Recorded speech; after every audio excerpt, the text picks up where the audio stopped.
Bom dia, pessoal. Bom dia a todos, bom dia a todas. Aí estamos ao vivo para a nossa aula de história. Seguinte, pessoal, seguinte. Hoje, assim como foi falado, já foi anunciado que hoje é revisão para a nossa prova, né? Nossa P1 do segundo trimestre. Então, como é que funciona? Professor, me ajuda aí, ó. Nossa, deixa eu até desabotoar que eu tô gritando e tá me sufocando. Pessoal, é o seguinte. Hoje nós vamos rever um pouco, né, sobre o que foi falado em relação à política, à economia, como que a gente entende essas 13 colônias. Antes de iniciar a aula, pessoal, tudo bem com vocês? Vocês querem realizar alguma pergunta? Querem tirar algumas questões aí de dúvida? Tudo, tudo ok? Tudo. Show de bola! Vamos lá então. É, sobre as 13 colônias, como eu falei que hoje ia ser um bate-papo mais com vocês, eu preciso sempre que possível, avaliar vocês nesses encontros, né? Claro, vocês já sabem disso.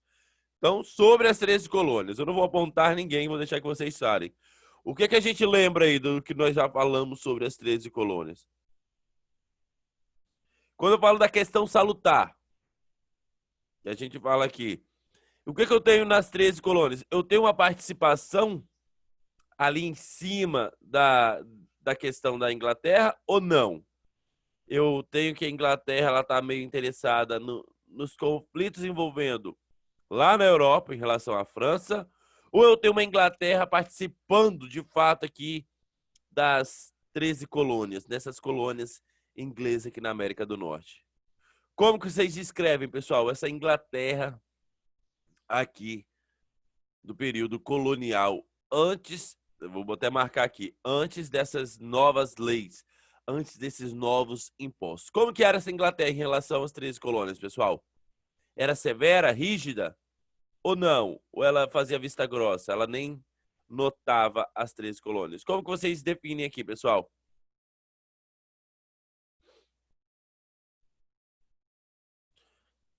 Oitavo ano, preste atenção.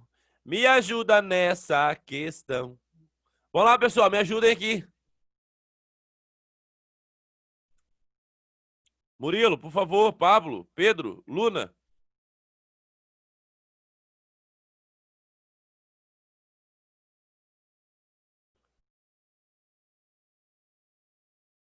Ué, então, vocês estão aí? Saiu todo mundo? Me deixaram sozinho? Não, tio, tô aqui. Opa, Pedro, obrigado. Pedro Agrise, pra gente aqui, ó. Te vai só lembrar aqui um termo que a gente falou bastante. É a negligência salutar. Tá lembrado, Pedro, o que foi isso? Alguém mais aqui tá lembrado para poder ajudar o Pedro? Não Ou só o lembro Pedro de vai ganhar ver. um ponto? Poxa, Pedro, eu queria tanto dar um pontinho. Não sabe, não lembra. Vamos lá, pessoal, página 18, página 18. Negligência salutar. Vou pedir aqui para Luna ou Ana Gabriela, por favor, me explique aqui o que é essa negligência salutar. Pessoal, pelo amor de Deus, faça essa leitura antes dos nossos encontros, não vai ficar difícil, hein? E se tirar nota ruim em prova, tem como não, hein? Depois é só prova de recuperação. Que aí vai ter mais assunto ainda, vai estar ainda mais complicado, mas tudo bem. Se quiserem Quer que eu leia, continuar tio? sem ler. Vou lá, Pedro Viçoso, por favor, me ajuda. Negligência salutar, na página 18. Você pode me explicar o que significa isso? É pra ler desde lá de cima do O colônia senhor do pode ler norte? ou pode explicar. Escolha um dos Eu dois. prefiro ler. Então leia ali, só a nota sobre o que fala. Cadê? Tô achando. Ah, não. Sobre ele aqui, ó, no segundo parágrafo da página 18. O fato, o fato de as colônias do norte não oferecerem atrativos econômicos fez a Inglaterra se desinteressar por elas por um longo tempo, o que permitiu que a região ficasse livre das interferências políticas e das pressões econômicas exercidas pela metrópole. Essa situação tornou-se conhecida como negligência salutar, Ok, ou, aperta a pausa aí. Pode continuar, perdão, Pedro. ou seja, os colonos da região do norte, desfrutando de certa independência, cultivaram um sentido de liberdade e, consequentemente, uma crescente consciência democrática. Perfeito. Podem grifar, pessoal, essa parte aqui sem dó, tá? Aqui, ó. Negligência salutar, ou seja, os colonos da região do norte. Prestem muita atenção aqui, porque, ó, a galera que estava na região... Porque eu tinha uma diferença. Vocês sabem que tinha colônia do norte e colônia do sul, claro. E a colônia do norte, ela desfrutou dessa chamada liberdade. Por quê? Porque a Inglaterra estava muito interessada no que estava ocorrendo ali. Não tinha muito produto. A monocultura, de fato, tinha na região do sul. Tá? Na colônia do sul. Já na colônia do norte, esses grupos familiares que cultivavam vários tipos de produção aqui dentro do trigo, algodão e também a manufatura. O que acontecia? Essas próprias produções que eram realizadas aqui na colônia do norte, ela ficava presa dentro dessa colônia do norte, no qual já tinha manufaturas que desempenhavam o papel aqui de processar esses alimentos e era revendido dentro da própria colônia do norte. Então, o que significa? Eu tenho um desenvolvimento ali. Eu tenho um comércio, eu tenho uma produção agrícola, eu tenho emprego, tenho geração de renda e eu tenho desenvolvimento. Tenho desenvolvimento. E continuo a ter desenvolvimento, porque eu já tenho universidades instaladas, escolas instaladas. Então, eu tenho nessa colônia do norte um desenvolvimento aí muito acelerado. Ok, em relação à colônia do sul, eu não observo, porque em relação à colônia do sul, eu já tenho uma área grande de monocultura, de mão de obra escrava. Significa, então, que eu tenho uma diferença brutal entre a colônia do norte, claro, e entre a colônia do sul. Então, professor, quer dizer que essa colônia do norte, que respirou liberdade, mesmo chamando de colônia, ela respirou liberdade, desenvolvimento, progresso. Quer dizer que agora, com essas novas leis que o senhor está apresentando aqui para a gente, que essas novas leis é justamente porque a Inglaterra estava com dificuldades em relação às crises, aos conflitos contra a França, contra a Guerra dos 7 Anos. Então, quer dizer que a Inglaterra, precisando de dinheiro, ela vai vir aqui nas 13 colônias e vai começar a cobrar imposto. Quer dizer que a Inglaterra, que desde a sua colonização ela nem se interessava pela colônia do norte, quer dizer que agora, nesse momento, ela irá criar novos impostos e vai vir cobrar? É isso, professor, que está me dizendo? E eu falo para vocês, 8º ano, é. Então, o que vai ocorrer? Se eu tenho uma cobrança de impostos, se eu tenho colonos insatisfeitos, claro que isso não vai dar bom, vai azedar. E, de fato, azedará, né? Porque, ó, é o que a gente vai entender aqui na nossa leitura sobre esses novos impostos, que é a lei do açúcar, lei do selo e a lei do Townshend, que é a lei que taxava vários produtos, como a produção básica do vinho, do vidro, chá, tinta, corante, chumbo. Tudo taxado. Quer dizer que os jornais que circulavam as notícias sobre os acontecimentos da Europa, os acontecimentos da colônia, as ideias iluministas que estavam ali naqueles periódicos circulando, também foram taxados. Quer dizer que o jornal que cobrava 10 centavos, agora passou a ser cobrado por 90 cents, 70 cents. Quer dizer, o preço foi elevado por conta dos impostos. Quem ia gostar de pagar o dobro do valor aí por conta de impostos? Nós brasileiros pagamos, né? Mas fazer o quê? Lei do açúcar também. O açúcar aí, ó, que a gente usa nos vários produtos, no suco, no açaí, no refrigerante, tudo tem açúcar, né? Também teve uma elevação na cobrança dos impostos. Então, claro que vai ter um descontentamento na colônia, principalmente na colônia do norte, que se sentiu ofendida, porque se a Inglaterra nunca fez nada, se não chamou a colônia do norte para participar dessa criação desse imposto, por que agora eles têm que pagar? Então, eles se recusam a pagar os impostos. Claro que vai ter um boicote, então, esses selos eles não vão durar mais do que um ano. Porém, um selo, de fato, vai durar, que é o selo do chá, que é o que a gente vai ler aqui, ó. Na prática, os selos nem chegaram a ser adotados nas 13 colônias. Por favor, Ana Gabriela, vou pedir novamente. Ana Gabriela, por favor, faça a leitura aqui para o tio na página 24. Ué, eu peço a Ana sai da aula. Ana. Aí, a Ana tá aqui. Lara Balonec, por favor. Lara ou João? João Gama. Eu posso ler, professor, mas não tá aparecendo na sua tela para mim. Agora, É, vamos lá. Página 24, aqui, ó. Na prática, ok. Na prática, os selos nem chegaram a ser adotados nas 13 colônias, mas o sentimento de revolta contra a metrópole serviu para potencializar as ideias de liberdade. Tais ideias eram populares e encontravam apoio em um antigo princípio inglês, no taxation. no Eu não sei taxation ler, professor, desculpa. without representation. Tá. Nenhuma taxação de representação. Assim, os Nenhuma colonos taxação sem sem representação. Quer representação. dizer que, como que vão taxar algo se essa lei, esse imposto, quem criou o imposto, que no caso foi lá na Inglaterra, o parlamento inglês, então como que eles criam um imposto sem representar? Porque eles nunca governaram a colônia do norte.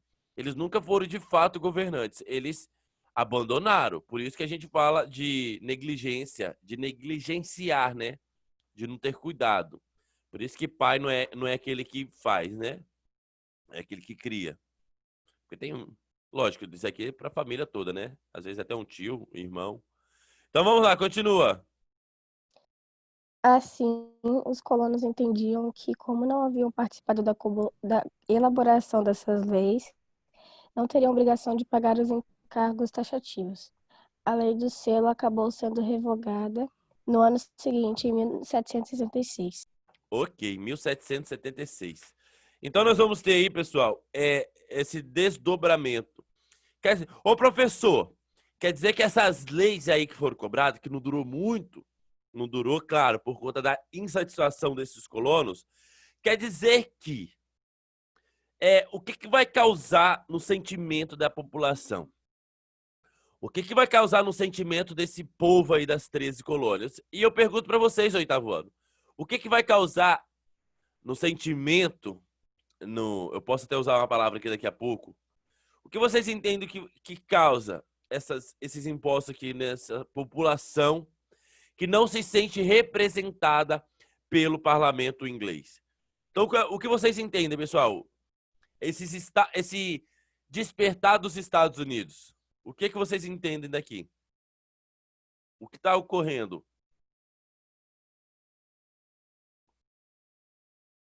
Pablo, Murilo, Pergunta de novo, tio. qual o sentimento na população? O que a população sente em relação ao parlamento inglês? A insatisfação? Insatisfação. O que mais que vai ocorrer? Raiva, sei lá. Revolta. Raiva, revolta. Talvez a palavra seja essa, né? Revolta em relação aos ingleses. Claro que essa revolta ela vai ter um ímpeto. E esse ímpeto é por conta do descontentamento. Então nós vamos ter alguns acontecimentos, é o que vocês vão observar aqui na página 25, que é o que? Justamente esse processo político, ó. Fechamento, vamos lá, ó. Diante das atitudes, deixa eu só descer aqui para vocês acompanharem comigo. Diante da atitude dos colonos, a reação da coroa inglesa foi drástica. Em 1774, as leis de coerção, denominada pelos colonos de lei intoleráveis, desgastaram a relação pacífica entre as 13 colônias inglesa e a metrópole. Entre as medidas previstas pelas leis, o parlamento inglês decretou. Então vamos lá para entender essas leis intoleráveis. Eu tenho aqui o fechamento do porto de Boston até o pagamento referente ao chá destruído. Ora, professor, quer dizer que os colonos não ficaram satisfeitos com essa cobrança do chá. Então, eles pegaram esse chá em si, esses barris, e jogaram no mar. A Inglaterra, insatisfeita, passou a cobrar reivindicações. Que eu vou ter aqui, ó, o fechamento do porto, a obrigatoriedade dos colonos de hospedar, presta muita atenção, ó, de hospedar e prover os soldados ingleses. Você tem noção disso, pessoal? Olha o que a Inglaterra falou. Falou assim, ó, os colonos do norte, eu vou mandar meus soldados aí para poder meter chumbo em vocês, para meter cacetada em vocês, para surrar vocês. E sabe o que vocês vão fazer? Vocês vão hospedar. Vocês vão dar comidinha, vão dar banho quente. E vocês vão pagar mais imposto, porque nós somos os ingleses e vocês são colonos, vocês são nadas. Vocês estão entendendo? Pessoal, isso não aconteceu só na Inglaterra em relação aos Estados Unidos. Isso aconteceu com a Espanha em relação à América Latina. Isso aconteceu em Portugal em relação ao Brasil. Ué, professor, em relação ao Brasil? Claro. A Conjuração Mineira, que é o capítulo 5, que vai cair na prova. A Conjuração Baiana, que é o capítulo 5, que vai cair na prova. E também em relação ao processo de independência política aqui dos Estados Unidos, que será cobrado na nossa P1. Pessoal, pelo amor de Deus, não venha na sala ficar quieto, só ligar a câmera e ficar sem falar nada, não. Participe. A leitura, essa leitura aqui, ó, foi cobrada há mais de um mês. Acreditava eu que iria vir várias dúvidas, questionamento, perguntar das ações, mas não veio. Mas eu acredito que para a prova vocês pelo menos irão ler todo o capítulo 5 e todo o capítulo 6. Porque será cobrado de uma forma sensacional, claro que eu vou falar. Da Conjuração Mineira, da Conjuração Baiana. A diferença é que na Conjuração Mineira, na Conjuração Baiana, eu não vou ter independência naquela região. Aqueles movimentos serão sufocados. Já em relação aos Estados Unidos, vai haver uma independência. Por vários fatores. E um dos fatores é que um país lá da Europa irá apoiar essa causa. Que no caso não será os ingleses, claro, mas será os franceses. Então vamos lá, ó. Na página 28 eu tenho: o desenrolar da guerra foi uma sucessão de batalhas que favoreciam ora os ingleses, ora os colonos. Como, por exemplo, podemos citar a vitória dos colonos em Saratoga, fato que permitiu o embaixador das colônias, Benjamin Franklin, conquistasse o apoio espanhol e francês em sua integralidade. Na ocasião, a França enviou tropas de reforço formadas por exército e marinha, o que mudou os rumos do conflito. E olha como tudo tá ligado, galera. Tudo tá ligado porque esse acontecimento, ele ocorre antes, volto a dizer, antes da Revolução Francesa. Ué, professor, quer dizer que a independência dos Estados Unidos ocorre antes da Revolução Francesa? Sim. Quer dizer que a França ela está envolvida aqui, ó. Ela está ajudando as 13 colônias. Daqui a pouco, na crise da Revolução Francesa, vocês vão lembrar que ela está endividada. Crise no campo. Ela está em crise justamente por quê? Porque ela gastou aqui, ó, seus investimentos com a questão da independência das 13 colônias. Ela era obrigada a ajudar? Claro que não. Ela ajudou muito para quê? Para poder prejudicar os ingleses. Então entenda o motivo da França estar apoiando as 13 colônias. Tá ok, oitavo ano? Ok. Oh, show de bola, ouviu a voz aí. Show! Isso aí, pessoal. Sim. Vamos lá, ó. Só para a gente fechar a nossa discussão e lembrar. Hoje é a nossa última revisão. O tempo não passa, pessoal. O tempo voa. Então, o que eu vou fazer, professor? Ler. Qualquer dúvida, o que eu faço? Vou lá no mural do oitavo ano. Professor, tenho dúvida em relação a tal acontecimento. Professor, me fale mais sobre a luta por independência nos Estados Unidos. Professor, me fala mais da conjura baiana para eu refrescar aqui a memória. Postem, pessoal, perguntem. Porque no dia da prova o tio esquece tudo. Nem aqui eu estarei. Estarei em meditações. Tô brincando. Tá, pessoal? Mas tirem as dúvidas antes da prova. Lembrar aqui, ó, recadinhos antes de finalizar nossa aula, que a aula... Não, nós temos tem mais 10 minutos. Ô, glória a Deus. Vamos lá, pessoal, então, ó, dá tempo da gente pontuar mais algumas questões. Nossa, eu tava com medo, achando que a aula já estava acabando. Ótimo. Então, cadê a página 28? Eu quero só mostrar para vocês algo muito bacana aqui.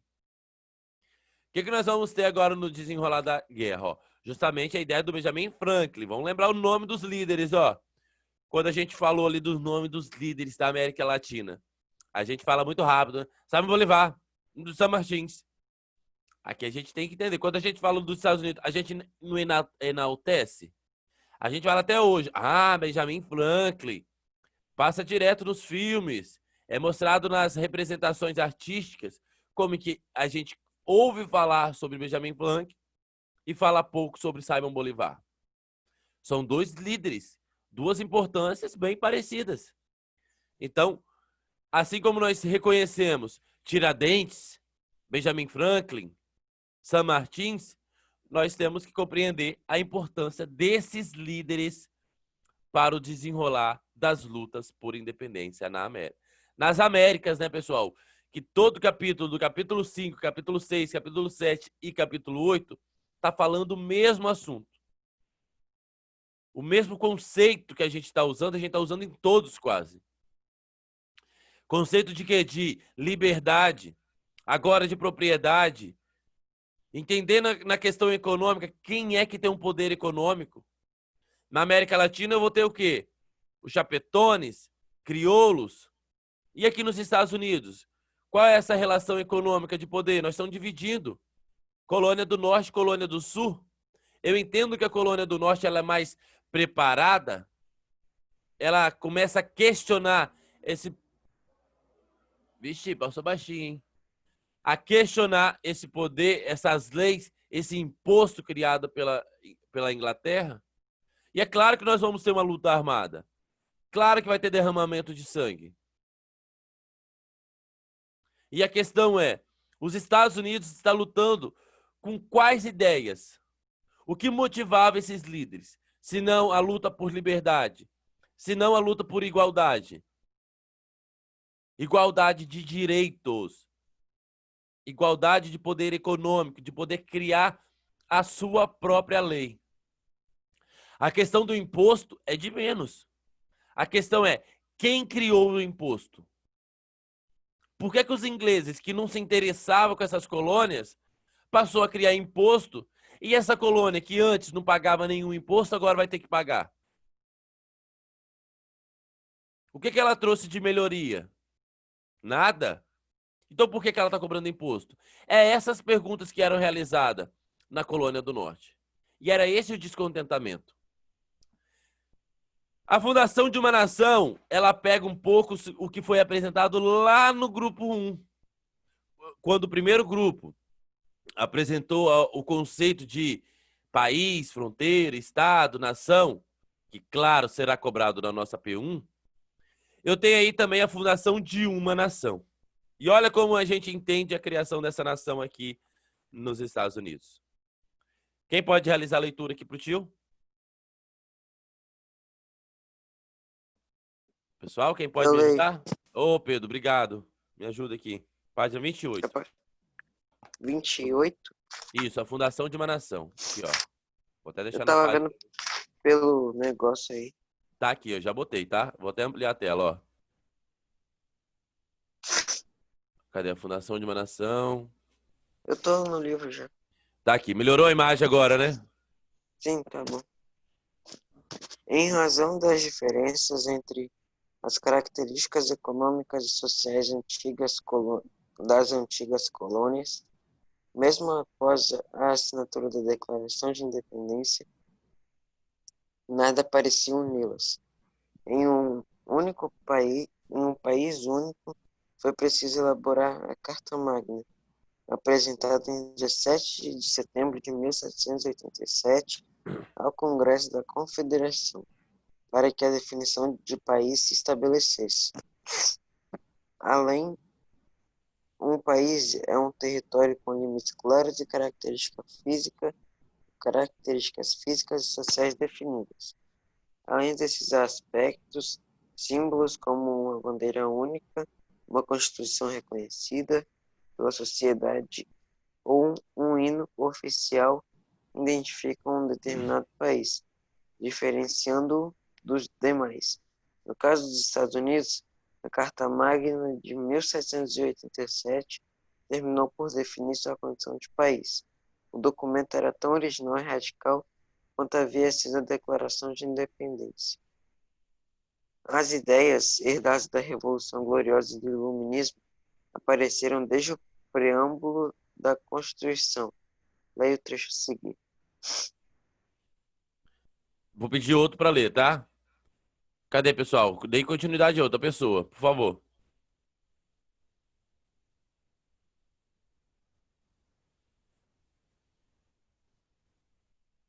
Aonde, tio? Ah, obrigado. Aqui, pessoal, ó. Continua, da onde parou, da onde Pablo acabou. Não tô conseguindo ver a tela, né? Aqui, ó. A gente vai deixar em cima, tá? Nós, o povo dos Estados Unidos, o quê? A fim de formar uma união mais perfeita, estabelecer a justiça, assegurar a tranquilidade interna, prover a defesa comum, promover o bem-estar geral e garantir para nós e para os nossos descendentes os benefícios da liberdade. Promulgamos e estabelecemos esta Constituição para os Estados Unidos da América. Show. Então, ó, de acordo com os 3 primeiros artigos da Constituição norte-americana, o que ficou estabelecido?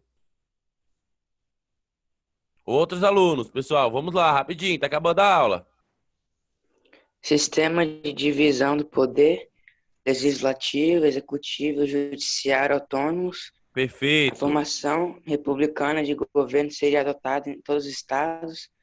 Ficou garantida a liberdade de culto e de expressão, bem como a liberdade de imprensa. Ótimo. Garantias que são respeitadas, pessoal, tem que ser respeitada, claro, né? A ideia de que a liberdade de culto, pensa você poder orar para sua religião, para o Deus que você acredita, sem sofrer represália, sem sofrer agressões com isso. Pensa você ser católico e ser ofendido.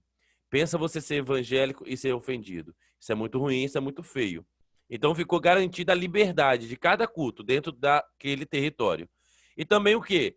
A liberdade de imprensa, que os jornais poderiam ter a liberdade de escrever, de acusar, de dizer. Então, quer dizer, dentro do limite da verdade. Claro, por isso que tinha a investigação, as fontes. Então, ficou uma forma de garantia e também de investigação do que ocorria. Então, a gente sabe da importância da imprensa até nos dias atuais. A forma republicana de governo seria adotada em todos os Estados Unidos, diferente do que ocorreu no Brasil. O Brasil implantou o quê? Uma monarquia, ok? O nosso processo de independência foi totalmente às avessas, foi totalmente ao contrário aí, ó. E também ficou estabelecido um poder de divisão entre legislativo, executivo e judiciário. E essa primeira charge aqui, pessoal, é totalmente Montesquieu, tá ok? Depois nós temos a ideia aqui de Montesquieu, John Locke, a gente percebe muito bem nessa leitura. Pessoal, só para finalizar, o que vocês precisam fazer aqui? O que vocês precisam acompanhar? Finalizar essa leitura, tá? Fazer as atividades, depois não vai dar tempo da gente corrigir as atividades, achei que daria, mas não deu, que passa muito rápido. E também finalizar, compreender como que ocorreu de fato a luta por independência, que eu só fiz a função de pular, tá? Mas o conflito pela independência, página 27 e página 28. Se possível, tentem ler também o processo de emancipação política. O processo de emancipação política nós já lemos, na verdade, né? E depois teve a luta armada em si, que é da página 26, 27 e 28. Então vocês viram, pessoal, que é bem bacana, não tem dificuldade. É um assunto muito interessante, que é algo que quando a gente assiste um filme de Hollywood, uma série da Netflix dos Estados Unidos, a gente começar a se perguntar como que aquela nação se formou. Foram as características daquele território. E sempre comparar. Comparar com o da América Latina, comparar com aqui do Brasil. Então, ver os acontecimentos, os líderes, a semelhança de muitos desses líderes, né? E agora, pessoal, é desejar sorte para vocês. Acredito que vocês têm capacidade. Acredito no potencial de todos. Então, foco na leitura, nos estudos. Estou aqui para tirar dúvida. Lembrar do nosso FastCep, tá? O FastCep tá show, tá, pessoal? Tem escolas aí já imitando o nosso FastCep. Vocês viram, né? Então, vamos fazer bonito. Vamos participar. Vai ser muito bacana. Acredito que alguns professores vão avaliar até a participação de vocês. Eu fosse vocês, eu participava até 1 minutinho. Vai ser show de bola. E dividir o prêmio aí com o professor de história. Tô brincando. Pessoal, é isso. Ok? Nossa prova 10 de agosto. Alguma pergunta para finalizar aqui a nossa aula de hoje? Nossa transmissão?